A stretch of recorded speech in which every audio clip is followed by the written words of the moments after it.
Good morning everyone. So yan, may workout tayo ngayon. So ang workout natin for today's video ay back.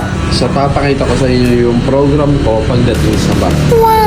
So uminom nga pala tayo ng ating supplement. So ang supplement natin is yun, yung Pro Matrix 7. Yan, solid din to yung ganitong supplement. So mga nag-workout dyan, mas maganda yung meron kayong supplement pag kayo ay nag-workout. Let's go.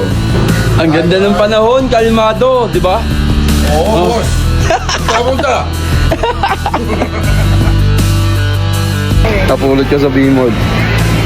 Tama, mag-workout ako, tapos sinara ko ng tangang to. Hindi mo mapipigilan ng workout ko. Pero mamaya pag titimpla ka to ng kape, par. Gusto mo ba ng kape? Gusto mo matikman ng quality ng Opops, to? What? Libre, oh. Puto. Wait. Libre daw, gusto.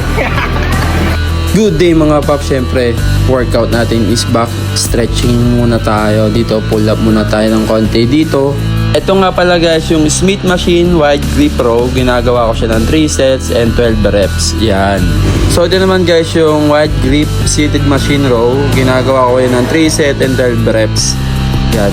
Single ko ginagawa yan guys, tig 12 kada set ko sa back program ko na yan. So this time magre-reverse grip barbell row naman tayo. 3 sets and 12 rep ginagawa natin dito.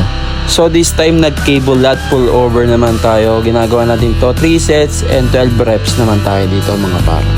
At ito naman yung sumunod natin, ang cable lat pull down. Yan, 3 sets tayo dito and 12 reps yung ginagawa natin dito mga par. At ito naman yung last workout natin para sa back, yung close grip lat pull down. 3 sets and 12 reps yung ginagawa natin dito. At syempre hindi mawawala yung ipiplex mo yung workout mo pagkatapos. Sheesh!